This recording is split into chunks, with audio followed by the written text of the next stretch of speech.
அனைவருக்கும் வணக்கம். இது பார்த்து பண்ணுங்க டிபி பகுதி 7. இன்னைக்கு எதை பற்றி பேச போகிறோம்னு பார்த்தீங்கன்னாக்கா சக்ஸஸ் பற்றி தாங்க.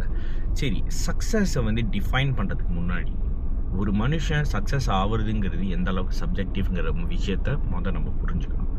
ஒரு சிலருக்கு அது பண ரீதியாக இருக்கலாம், ஒரு சிலருக்கு பிடிச்ச வேலையாக இருக்கலாம், ஒரு சிலருக்கு பிடிச்ச காடியாக இருக்கலாம், ஒரு சிலருக்கு பிடிச்ச எதுவாக இருந்தாலும் இருக்கட்டுமே. ஆனால் அவங்களுடைய சக்ஸஸை சொசைட்டி ஜென்ரலாக ஒரு ஜெனரிக்காக ஒரு பேராமீட்டரை போட்டு இதை பண்ணாதான் நீ சக்ஸஸ் அப்படின்னு சொல்கிறப்ப அதுலேருந்து எப்படி விடுபடுறதுங்கிறது நம்ம கையில் இருக்குது. ஏன் அப்படி சொல்கிறேன்னா, ஒரு சிலர் ஜென்ரலாக பார்த்துக்கோங்க லைஃப்பை. சரியா, ஒரு 50 வயசு 60 வயசு வரைக்கும் நம்ம இருக்கோம் அப்படி சொன்னோன்னா படித்து முடிஞ்ச பிறகு ஒரு வீடு வேணும், ஒரு காடி வேணும், 9 to 5 ஜாப் ஒன்று வேணும்.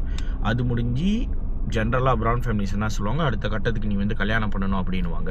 கல்யாணம் பண்ணிட்டு போவீங்க, உங்கள் பார்ட்னருக்காக வாழணும். அதுக்கப்புறம் 1 வருஷம் 2 வருஷம் எப்படின்னு உங்கள் பார்ட்னருக்கு பொறுத்து இருக்குது. அதுக்கப்புறம் குழந்தை வருவாங்க, அவங்களுக்காக உங்கள் லைஃப் போவோம். இது சராசரியாக இருக்கிறது, தவறு கிடையாது. எல்லாருக்கும் அது நல்லபடியாக ஆண்டவன் அருளால் அமைஞ்சிச்சுன்னா சூப்பர். ஆனால் நம்மளில் ஒரு சிலருக்கு அது அமையறதில்லை.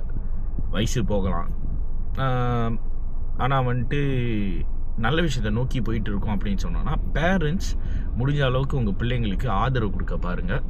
ஃப்ரெண்ட்ஸ் நீங்களும், ஏன்னு சொல்கிறேன்னா, ஒரு சில நேரத்தில் வீட்டில் பேச முடியாத விஷயத்த ஃப்ரெண்ட்ஸ்கிட்ட பேச வருவாங்க.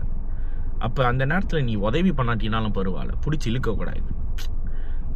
ஒரு விஷயத்தை நோக்கி போகிறான் அப்படின்னு யாருங்க சொன்னால் உங்களுக்கு இந்த வயசுக்குள்ளே தான் கல்யாணம் பண்ணணும், இந்த வயசுக்குள்ளே நீ இதை சாதிச்சிடணும், இப்படி தான் நீ வாழணும் அப்படிங்கிறது இல்லை. ஒரு சர்டன் விஷயம் இப்படி தான் இருக்குது. ஆனால் ஒரு சில நேரத்தில் நம்மளை அறியாமலேயே கை தவறி போய் நம்ம சக்ஸஸ் டீரியல்ட் ஆகிறப்ப முடிஞ்சால் நம்ம ஃப்ரெண்டா, நம்ம குடும்பமா, நம்ம பிள்ளையா, நம்ம அப்பா அம்மாவா, நம்ம தம்பி தங்கச்சா, நம்ம அண்ணா அக்காவா அப்படின்னு சொல்லிட்டு நம்ம தான் இழுத்து பிடிக்கணும். அப்போ ஒவ்வொரு ஆளுக்கும் சக்ஸஸ்க்கு ஒவ்வொரு டெஃபினிஷன் இருக்கிறப்ப அந்த டெஃபினிஷன் சரியாக இருக்கா இல்லையா, இல்லை இதுதான் உன் சக்ஸஸ்னால் உன் சக்ஸஸை நீ அட்டைன் பண்ணுறதுக்கு நீ என்ன பண்ணலாம் அப்படின்னு உங்களுக்கு தெரிஞ்ச ஒரு 10 விஷயத்தை நீங்கள் சொல்லுங்கள். ஏன்னா ஒரு சிலருக்கு அந்த ஆசை இருக்கும், எப்படி அடையணுங்கிறது தெரியாது. யாராவது ஒரு ஆள் காசு பணம் கொடுத்து உதவி பண்ண வேணாம், அந்த இன்ஃபர்மேஷன் உங்களுக்கு தெரிஞ்ச தகவல், இல்லை உங்களுக்கு தெரிஞ்ச ஒரு கான்டாக்ட், இல்லை உங்களுக்கு தெரிஞ்ச ஒரு உதவி தரமாட்டிங்களா, தந்தீங்கன்னா நம்ம வாழ்க்கையில் நம்ம முன்னேறலாமா அப்படின்னு சொல்லிட்டு ஏங்குவாங்க.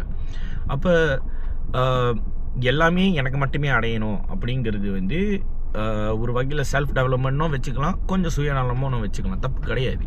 But success is never attained alone. There is always greater success that awaits you when put together as a team. அதனால் எதுவாக இருந்தாலும் பார்த்து பண்ணுங்கள். சக்ஸஸ் ரொம்ப சப்ஜெக்டிவான ஒரு விஷயம், ஆனால் எல்லாருனாலையும் அடைய முடியக்கூடிய விஷயம். It's attainable, not impossible. So let us all attain success. Sign out.